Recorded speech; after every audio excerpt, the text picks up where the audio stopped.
Hi, this is Guitarist Denis Taaffe, and,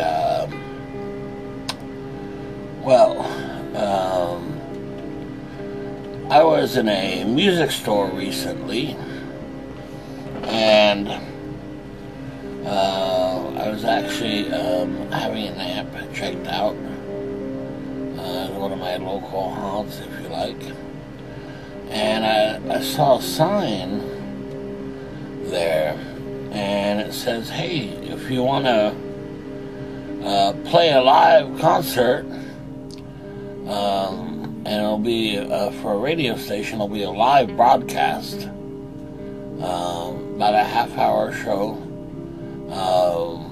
then just send an email. And I thought, man, I jumped at the chance.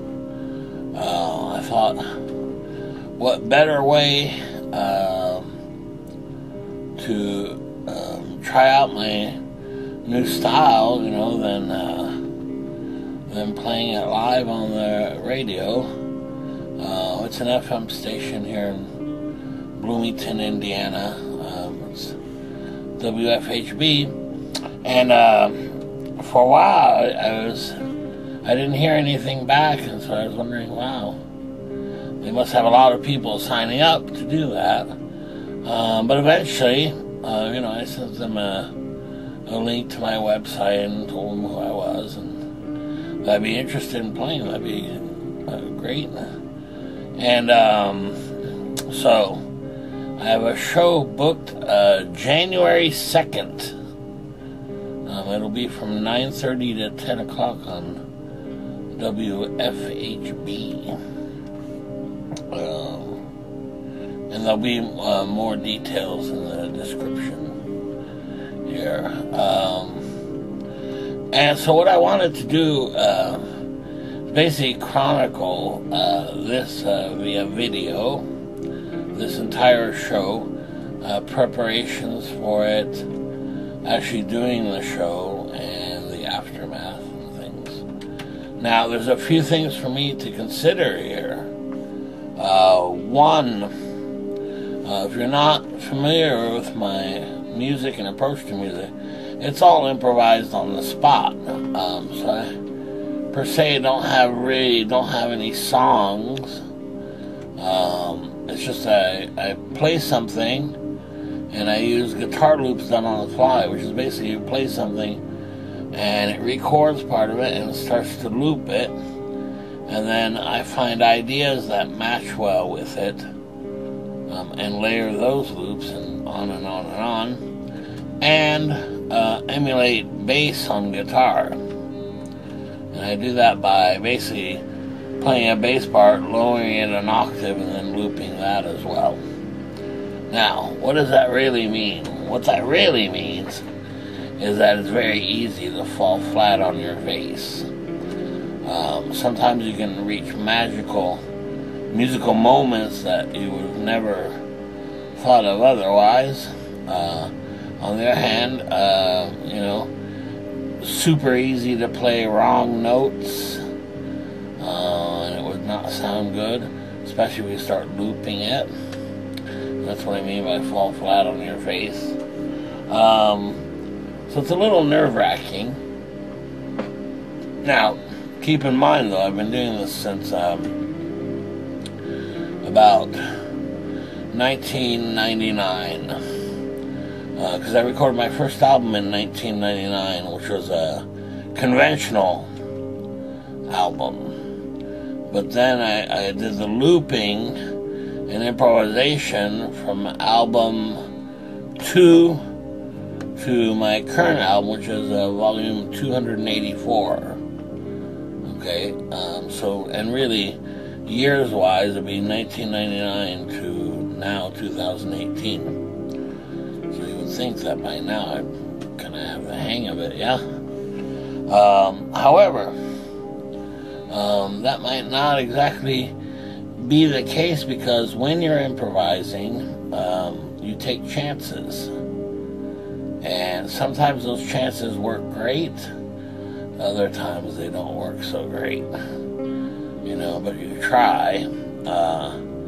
But, you know, it's very easy to hit on that bum note that just doesn't fit, what have you. Well, in any case, the other thing is, since album 200, which was fairly recently, really, I got some Albion amps, and it really changed my style altogether. That using a lot of delays and those kinds of things, and a lot less soloing and that kind of thing. And it makes it a little more difficult as well. So with all that in mind, not that there would be any pressure. Now what I could do is, you know, unfortunately, like a lot of bands do, work everything out ahead of time. And that way, there's no question, you know, you'll sound perfect. Right? Because you'll know, okay, at this spot, I've got to play this chord. You know, at this spot, I've got to play this riff, what have you. And that's fine. But for me, it would really betray what this style is kind of all about, you know, and what I've been doing. And the reason why I can create, you know, 284 albums is because of that improvisation, you know, and be willing to take the chance to hit a wrong note and try things, you know. Now, usually it starts out when you're playing, you know, you might have even a conventional idea, but once you start and start playing and that kind of thing, you know, basic convention goes out the window, and you know, you get in a zone, a musical zone, where you know, you don't even think about it really. So this is going to be very interesting, and I'm very pleased. And I think one of the reasons why I wanted to do it is because years ago, the band that I like, Tangerine Dream, you know, basically they were a German synthesizer band that did a lot of film soundtracks. However, they also did radio live show broadcasts. And some were really neat, and I even had, you know, bootlegs of live radio shows. So definitely when I saw that this was available, I would definitely try it. You know, honestly, I mean, it sure beats, you know, playing to a bunch of drunks in a bar who aren't there to hear you play anyway. You know, and that's not really fair, because it's not always like that. But just the fact that that's a radio broadcast is kind of neat. I mean, so with all that in mind, yeah, I'm thinking this should be very interesting. I'm really looking forward to it. There's no money involved or anything like that, so, you know. And I think the most important thing, I'm not going to get all worked up about it, because, you know, the most important thing is to have fun. You know, it has to be fun, or else why are you doing it, you know? I suppose I could be humiliated on air, which would be terrible. I suppose that could happen, you know. In a way, it's kind of a mind game, you know, if you set yourself up for that. However, for me, you know, first thing is to have fun.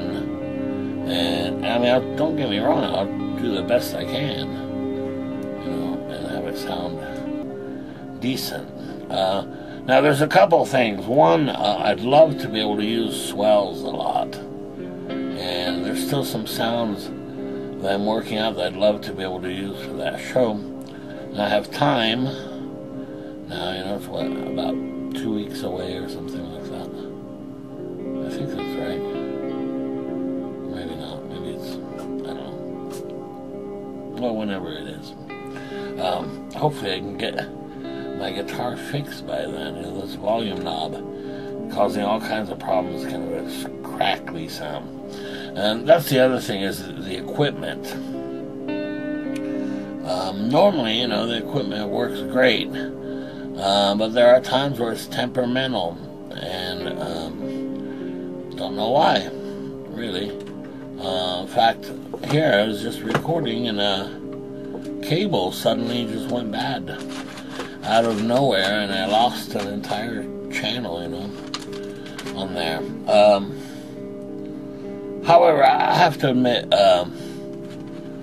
though it was kind of a different setup, I mean, I have played, you know, live shows in the past, and so on.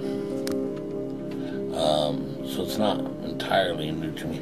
However, I've never done it with this setup and with this kind of approach to guitar and music. I'm sure it'll work out okay. You know, it should hopefully sound good, and that would be really great. Now, I have to get the gear, you know, to work with me here, and hopefully it'll be, you know, in good shape, and I won't have, you know, terrible technical problems, which would really be bad news, you know. And it's only a half hour. However, I guarantee you, when things aren't going well, that half hour can seem like hours, you know. So, yeah, I'm kind of excited about it. That's great to be able to get a chance to try out some of my music here. You know, I think I still have some things to work out, especially equipment-wise. And I'll definitely try to do that beforehand. Now, what's involved? What am I going to have to bring? Well, it's very simple, really. One, obviously, the guitar, right? And possibly a backup, you know, in case I break a string or that kind of thing. Sorry, I got my cat here and he's moving the camera. Other things, obviously a patch cord. And you wouldn't think that's a big deal, but a lot of times, you know, it's the essentials that you end up forgetting. Very important also, guitar picks. You know, nothing would be worse than showing up and having to use a pick you've never used before because you didn't bring your own. And I know it seems so simple, but it really is essential. You know. Now, the next thing is amplifiers. I'm going to bring 2 amps, left and right stereo. And I'm thinking I'm going to bring the Albions. I just love their sound. But I have to decide whether I want to bring the small 40 watters or the 80 watters. The 80 watters have more headroom, real solid. The 40s, they're a little temperamental, but they're real light and small. And remember, this is a radio show, so, you know, my guess is there probably won't be a, you know, huge audience or anything like that. And really, I'll just, shababy, and really, shababy, bad, well, stop it, shababy. I'm sorry, I had to change angles. My cat decided to sit where my camera was, and I just have no choice. So anyway, so I'm going to bring 2 amplifiers, and then I'm going to bring my pedal board. And I've never done that before. And right now it's connected to another pedal board, which makes it a huge board. I'm not really using the other part of the pedal board, so I might disconnect it just for this show, which is fine because that's how I've been recording my albums here. You know, obviously it's a lot more comfortable to play in your home studio, you know, is familiar with everything. But it shouldn't be that different, really. You know, once you have your equipment there. In fact, from what I recall, playing live shows, I couldn't wait to start playing once I hooked up the equipment. You know, as long as everything's going well technically. And I just noticed one thing that really drives me crazy is on the guitar, the input jack, where you plug the guitar cord in, the cable. Unfortunately, that particular input jack, right, is wobbly, and it cuts out and those kinds of things. So I think I'll have that looked at before I play. And so that's about it. So this is, I think I'm going to do this as a part 1.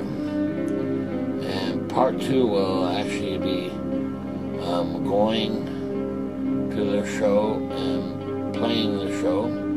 And hopefully I can get a camera in there and record the show. It's funny, I asked them, well, I mean, when you say live, do you mean really live? You know?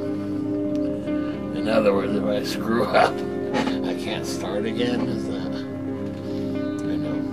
But I mean, I suppose in a performance, live performance, it'd be the same kind of thing, you know? You would try not to screw up or have to start over and those kinds of things. And of course, you want to take chances because you want to do a good performance, but you don't want to hit wrong notes, you know. I think there's probably a fine balance, and hopefully I'll find it. You know. Anyway, now, will my music please the radio audience, if there is any? I don't know. I have no idea. By this time, and I've been doing all of these albums and things, but they've been mostly for me, you know. I just love this kind of guitar music, you know, so we'll see. Yeah, I think really one of my biggest challenges is the technically, and I don't mean my playing so much as my equipment. Yeah, nothing is worse than when you're playing and then you can't get the sound that you're used to or what have you because something's not working, such as this patch cable. So see, the other thing is January 2nd, I'm expecting it to be pretty cold out. You know, now it's in downtown Bloomington. So really, it's only about, I don't know, maybe 10 minutes away from me, you know. And as long as I can find parking and things nearby, you know, that shouldn't be a problem either. But the weather is, you know. I hope I get a chance to warm up, you know, before I'm asked to play. My hands will be pretty cold, I'm guessing. So I guess I could wear gloves. Never thought of that. Anyway, so that's it. So January 2nd will be a live radio broadcast, and it's going to be all improvised on the spot. You know, so I won't have any songs worked out or anything like that. I mean, basically, they're going to say go, and I'm going to say, okay. I'm going to hit the ground running and just, you know, start out with an idea, listen to it, come up with other ideas that might fit well, and see where it goes from there, and then, you know, you can kind of guide it musically, and that kind of thing. The other thing is, believe it or not, my looping pedals they kind of forgot to add a stop button. A stop pedal, if you like. In other words, it's kind of hard to stop the loops. Like, you can't just hit a button and it'll cut off the loops. They just keep on going. And so you really have to turn them off one at a time, really. And so when you're playing at the end, you know, a lot of times I'll stop it. It doesn't sound all that smooth, but on an album of things, I'd usually just fade it out. Fade out that track. Here I won't have that luxury at all. So I'm going to have to be real careful about the way I end, you know, a track there. And because there's no stop button, it's going to be very interesting, you know, because I'm sure there are going to be some loops that try to keep on going after you actually stopped. But I've been working on that for quite a while, so we'll see how that goes. All right, so stay tuned for part 2. Should be a little more interesting than part 1, this video. All right, see you next time. Bye.